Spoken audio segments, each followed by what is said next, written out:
नमस्कार, स्वागत आहे सर्वांचं एका नवीन ब्लॉगमध्ये. तर 5-6 दिवस झाले मी कुठलाही ब्लॉग तुमच्यासोबत शेअर केलेला नव्हता. तर त्याचं कारण म्हणजे आम्ही 1-2 दिवस सुंदर अशा ठिकाणी दर्शनाला गेलो होतो. आणि दर्शनाला असो किंवा बाहेर कुठेतरी फिरायला असो, कुठेही गेल्यानंतर जाण्याच्या 2-3 दिवस आधी किंवा आल्यानंतरसुद्धा घरी भरपूर कामं असतात आणि सगळी आवरावर करायची असते. तर त्यामुळे 1-2 दिवस झाले मी तुमच्यासोबत कुठलाही व्हिडिओ शेअर केलेला नव्हता. तर आज तुमच्यासोबत एक व्हिडिओ शेअर करते आहे. तर छान असा आमचा टूर झाला, त्याबद्दलचाच आजचा हा ब्लॉग आहे. तर तुम्हाला जर ब्लॉग आवडत असेल तर चॅनलला लाईक नक्की करा. आणि तुम्ही जर चॅनलवरती नवीन असाल तर चॅनलला लाईक, शेअर आणि सबस्क्राईबसुद्धा नक्की करा, जेणेकरून असेच नवनवीन व्हिडिओ तुम्हाला सर्वात आधी बघता येतील. चला तर मग आजच्या या व्हिडिओला सुरुवात करूया. तर हा जो व्हिडिओ आहे हा 2-3 दिवसापूर्वीचा आहे. कारण प्रवासात असताना किंवा प्रवासातून घरी आल्यानंतर लगेच व्हिडिओ एडिट करून अपलोड करायला शक्य होत नाही. म्हणून 1-2-3 दिवस मला यायला लागले. कारण घरी आल्यानंतर निवांत वेळ मिळाल्यानंतर मग मी व्हिडिओ बनवला आणि आज तो तुमच्यासोबत मी शेअर करते. तर व्हिडिओ शेवटपर्यंत नक्की बघा. तर गुरुवारी आम्ही छान असं प्रवासाला निघालो. तर जवळपास गुरुवारी संध्याकाळचा रात्रभरचा प्रवास जो आहे तो आम्ही केला, संध्याकाळपासून रात्रीपर्यंत. आणि त्यानंतर मग आम्ही एके ठिकाणी गेलो आणि तिथे रात्रभर राहिलो. त्यानंतर मग दुसऱ्या दिवशी सकाळी जिथे जायचं होतं तर त्यासाठी मग आम्ही पुढे निघालो. तर आता रस्त्याने तुम्हाला ही जी झाडं दिसत असतील किंवा हे जे शेती दिसत असेल, तर शेतीवरून आणि सगळ्याच आजूबाजूच्या परिसरावरून तुम्हाला लक्षात आलं असेल की आम्ही कोणत्या मार्गाने जात आहोत.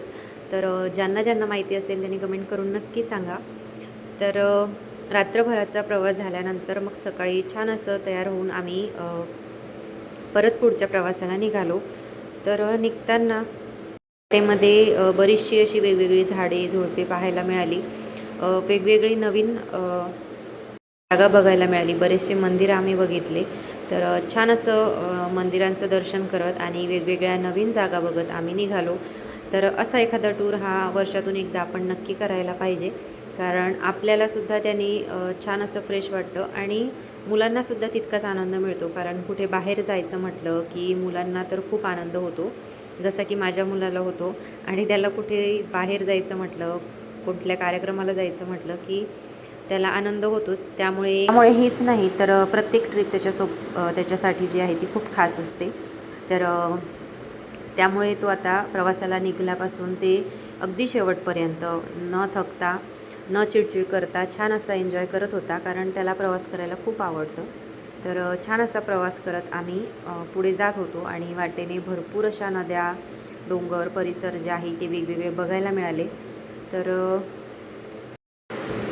आता आम्ही जिथे होतो तर ते MP मधलं म्हणजेच शहापूर हे गाव होतं आणि तिथून आम्ही निघालो. त्यानंतर मग आम्ही आमची जी कुलदेवी आहे तर तिथे गेलो. तर त्या गावाचं नाव आहे आशापूर. तर तिथे आम्ही पहिल्यांदाच गेलो, कारण आत्तापर्यंत आम्ही तिथे कधीच गेलेलो नव्हतो आणि बऱ्याच दिवसांपासून ते मंदिर बघायचं होतं, पण त्याचा कधी योगच आला नाही. पण ह्यावेळेस ते मंदिर आम्हाला वाटेमध्ये लागलं आणि अगदी जवळ होतं, 1 ते 2 किलोमीटरच्या अंतरावर रोडपासनं. त्यामुळे मग आम्ही तिथे गेलो आणि गेल्यानंतर खूप छान आणि सुंदर असं तिथलं वातावरण होतं. सध्या पाऊस नसल्यामुळे आणि उन्हाचं वातावरण असल्यामुळे उन्हामुळे सगळी झाडं जी आहे ती वाढलेली होती. पण तिथलं जे वातावरण आहे ते खरंच खूप छान होतं आणि वरती थोडीफार झाडं होती, त्यामुळे तिथे खूप थंड वाटत होतं. आणि मंदिराच्या आजूबाजूचा जो परिसर होता सुद्धा बरीचशी झाडं झुडपं होती, त्यामुळे तिथे खूप थंडगार वाटत होतं. आणि अगदी 10-15 मिनटं आम्ही तिथे थांबलो आणि थोडा वेळ बसल्यानंतर मग परत तिथून दुसरीकडे जायला निघालो.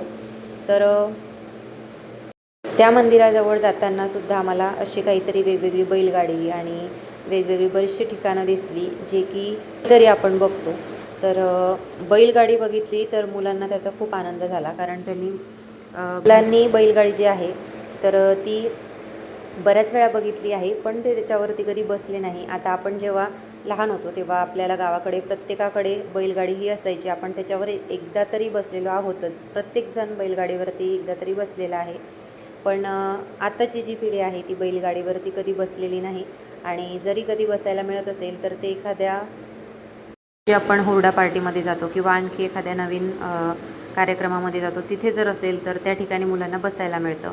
तर अशा बऱ्याचशा अशा बैलगाड्या रस्त्यातून जात होत्या आणि त्या बघितल्यानंतर मुलांना खूप आनंद झाला आणि ते बघत बघत मग पुढे निघालो. त्यानंतर रस्ता थोडा जवळ आला आणि आल्यानंतर मग जिथे आम्हाला जायचं होतं कुलदेवीला तर ते ठिकाण आलं आणि त्यानंतर मग आम्ही थोडं चालतच गेलो, कारण रस्ता जो होता तो थोडा खराब होता. त्यामुळे बाजूला गाडी लावली आणि त्यानंतर मग आम्ही थोडं चालत वरती गेलो. तर इथे हे जे मंदिर आहे ते मंदिर जे आहे ते गावामध्येच आहे. म्हणजे त्या गावाचं जे नाव आहे आशापूर, तिथेच खाली ते मंदिर आहे आणि छान अशी देवीची मूर्ती आहे आणि त्यामुळे तिथे बसल्यानंतर खूप भारी वाटत होतं. तर आम्ही बराच वेळ तिथे बसलो आणि त्यानंतर वरतीसुद्धा बघण्यासारखं बरंच वेगळं असं काहीतरी आणि छान छान अशा गोष्टी होत्या, पण त्यासुद्धा आम्ही बघितल्या नाही आणि आम्ही तिथे गेलोसुद्धा नाही. फक्त ऐकलेलं होतं, पण उशीर खूप झालेला होता. दुपार असल्यामुळे जास्त ऊन होतं, तर त्यामुळे आम्ही वरती काही चढलो नाही. खालीच जो काही परिसर होता तिथेच थोडा वेळ बसलो आणि फिरलो. त्यानंतर देवीचं दर्शन घेतलं आणि थोडा वेळ तिथे बसलो. जे काही माहिती करून घ्यायची होती त्या गोष्टी आम्ही माहिती करून घेतल्या आणि त्यानंतर मग परत जायला निघालो. तर हे बघा, असं हे छोटंसं एक गाव आहे आणि त्या गावामध्येच सुरुवातीला मंदिराची एक कमान आहे आणि तिथून मंदिराला जायला रस्ता आहे. तर बरेचसे भाविक भक्त जे आहेत ते या मंदिरामध्ये जाण्यासाठी रोज येतात. तर रोजची एवढी गर्दी इथे असते, तर त्यामुळे दर्शन घ्यायला काही फार वेळ लागला नाही, कारण अगदी जास्तही गर्दी नसते. थोड्याफार प्रमाणात गर्दी तर राहतेच. देवदर्शन म्हटल्यानंतर बरेच जण दर्शनाला येतात, त्यामुळे थोडीफार गर्दी असते. तर अगदी 5 ते 10 मिनटात आमचं सगळं दर्शन झालं आणि लगेच दर्शन घेऊन मग आम्ही खाली जो परिसर आहे मोकळा असा, तर तिथे थोडा वेळ बसलो, कारण तिथे बरीचशी हिरवीगार झाडं होती आणि त्या झाडांच्या छायेखाली खूप छान वाटत होतं आणि थंडगार वाटत होतं. म्हणून बराच वेळ आम्ही तिथेसुद्धा बसलो. तर आम्ही मनूलासुद्धा सोबत घेतलं होतं, कारण घरी तिला कुठे ठेवणार, त्यामुळे मग तिलासुद्धा सोबत घेतलं. तर तीसुद्धा छान एन्जॉय करत आमच्यासोबत सगळं काही फिरत होती. तर असा हा मंदिराचा परिसर होता आणि बऱ्याचशा पायऱ्या मंदिराला होत्या, त्यामुळे थोडाफार थकवासुद्धा येत होता.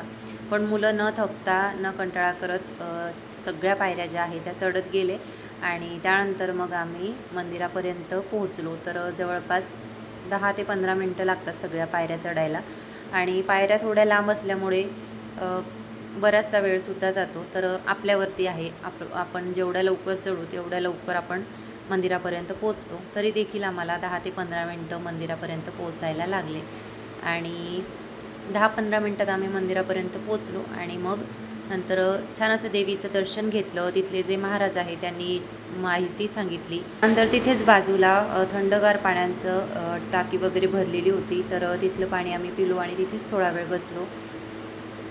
बाहेर ऊन खूप होतं आणि एवढ्या उन्हामध्ये बाहेरसुद्धा जायला माणूस कंटाळा करतं आणि आम्ही एवढ्या उन्हामध्ये सगळीकडे फिरायला निघालो होतो, त्यामुळे थोडी भीतीसुद्धा वाटत होती, कारण ऊन वाढलेलं आहे आणि मुलांना त्रास व्हायला नको. पण तरी देखील आम्ही सगळ्या ठिकाणी जिथे जिथे गेलो तिथे उन्हाला बघून आणि सावलीनेच, म्हणजे संध्याकाळच्या वेळेला, शक्यतो सकाळच्या वेळेलाच जो काही प्रवास आहे तर तो केला. तर सकाळी जवळपास 11:30-12ला आमचं सगळं दर्शन जे आहे ते करून झालं आणि त्यानंतर मग मुलं इथे थोडा वेळ खेळले. आजूबाजूचा जो परिसर आहे, देवीची जी मूर्ती आहे आणि जे काही सगळं मंदिराचं छोटासा परिसर आहे तर तो आम्ही बघितला आणि पहिल्यांदा हे सगळं बघितलं, त्यामुळे खरंच खूप छान वाटलं. आणि असं नवीन ठिकाणी गेल्यानंतर नवीन काही माहिती करून घेण्यासाठी आपण खूप उत्साही असतो. मी तर असते. तर त्यामुळे मग आम्ही इथे थोडा वेळ थांबलो आणि तर आम्ही दर्शन केलं, मुलांनी दर्शन केलं आणि मग आम्ही परत जायला निघालो. तर मंदिरामध्ये दर्शन घेतलं आणि त्यानंतर आजूबाजूचा सगळा जो भाग आहे तो बघितला.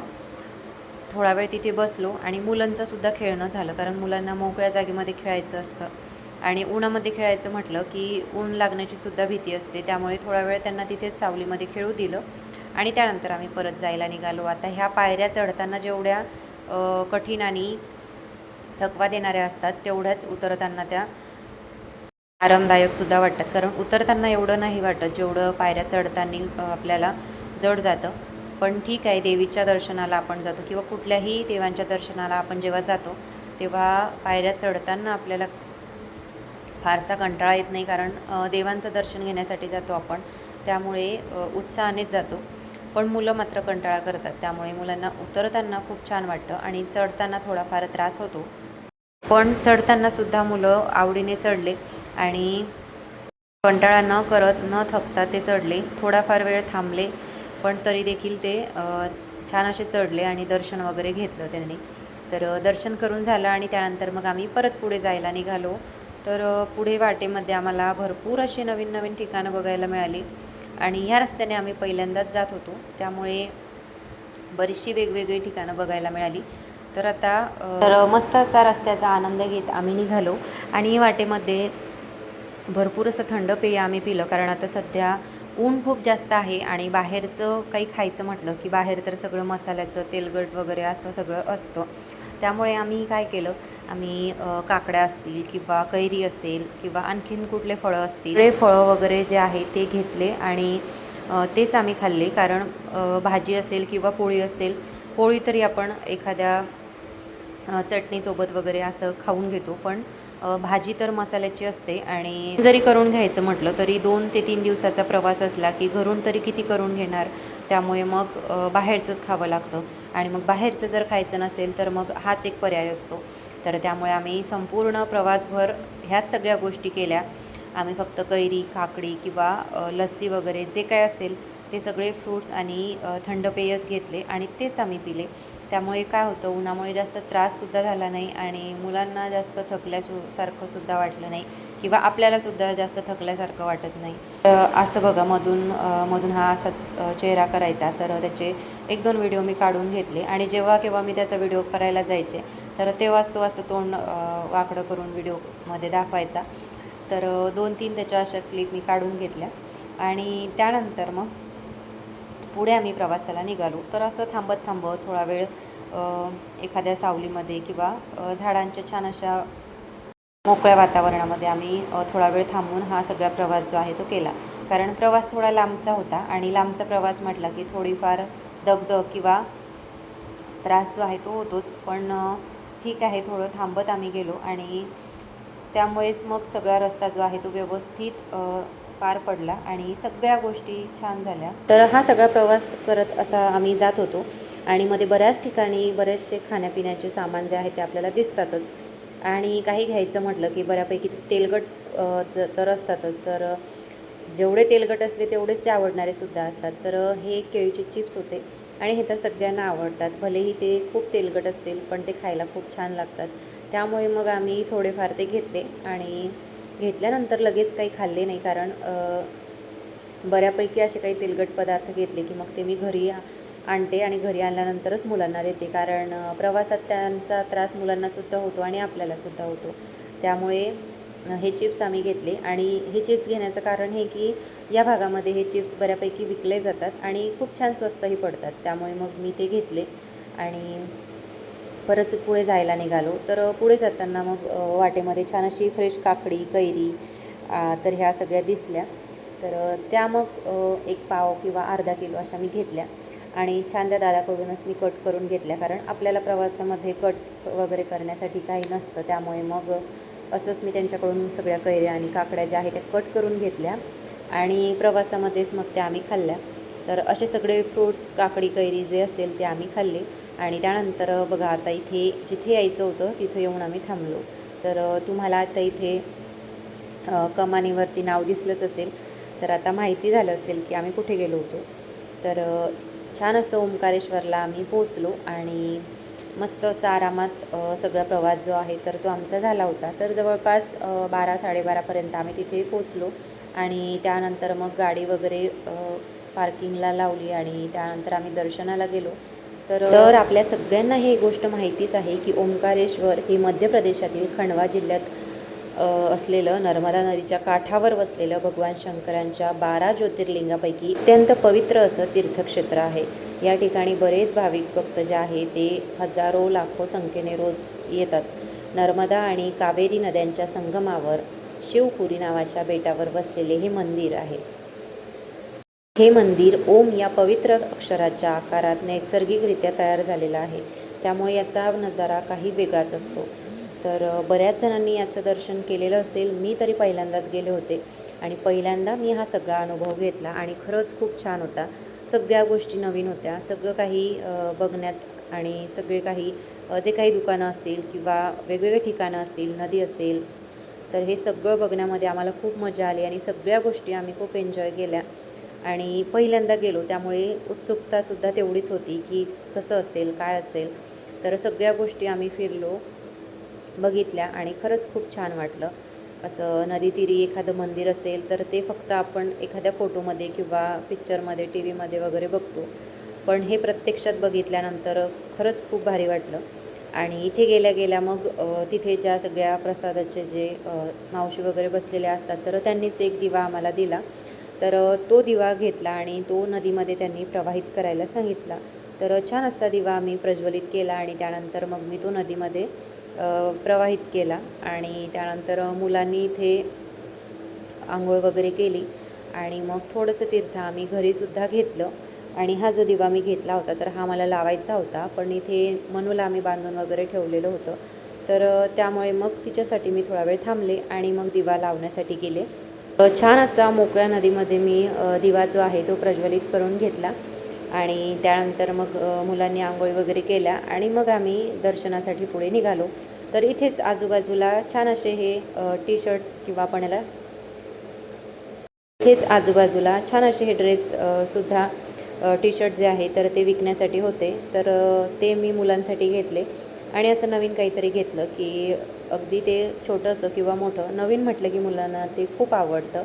तर त्यामुळे मुलं खूप खुश झाले. तर दोघांनाही छान असे सेम टी शर्ट घेतले आणि त्यानंतर मग मुलांनी ते टी शर्ट घातले आणि मग आम्ही पुढे दर्शनासाठी गेलो. तर छान असं या पुलावरून दर्शनाला जाताना ही नदी जी आहे नर्मदा नदी तर अतिशय सुंदर अशी दिसत होती आणि सगळा नजारा जो आहे तो बघण्यासारखा होता. खूप शांत आणि स्वच्छ असं हे नदीतलं पाणी होतं वाहणारं. तर ते बघून मनाला खूप भारी वाटलं आणि पहिल्यांदा मी हे सगळं बघितलं. तर तुम्ही इथे किती वेळा गेला आणि दर्शन कसं झालं हे कमेंट करून मला नक्की सांगा. तर माझा तर पहिलाच वेळ होता त्यामुळे मग मला सगळ्या गोष्टी ज्या आहेत त्या नवीन होत्या, काहीच माहिती नाही. आता जशी मी शेगावला बऱ्याच वेळा जाते, शेगावचं सगळं मला बऱ्यापैकी गोष्टी ज्या आहेत तर त्या माहिती आहे. पण हे काही ठिकाणं असतील तर हे इथे मी पहिल्यांदाच गेले होते त्यामुळे ह्या बऱ्यापैकी सगळ्या गोष्टी ज्या आहेत त्या मला माहिती नव्हत्या.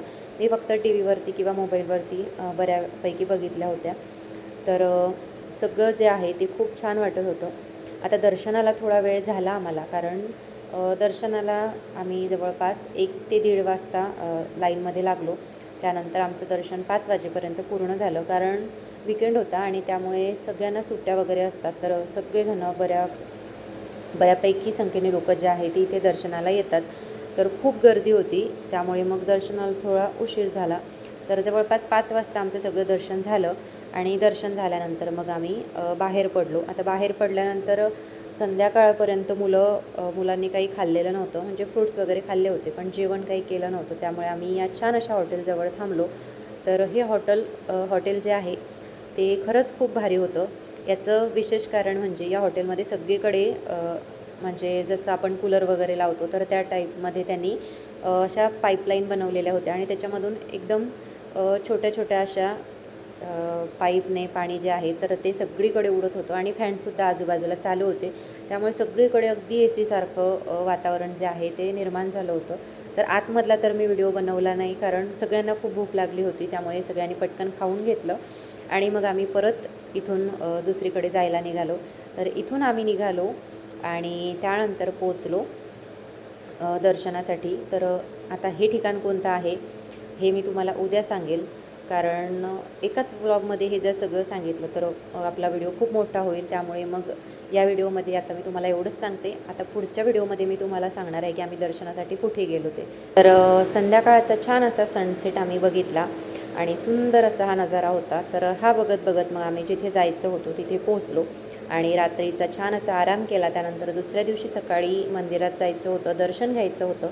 तर आता कुठल्या मंदिरात जाणार होतो हे मी तुम्हाला पुढच्या ब्लॉगमध्ये सांगते. तोपर्यंत तुम्ही व्हिडिओला लाईक करून ठेवा आणि चॅनलला सबस्क्राईबसुद्धा करा. चला तर मग परत भेटूया एका नवीन ब्लॉगमध्ये. तोपर्यंत सर्वांना श्री स्वामी समर्थ.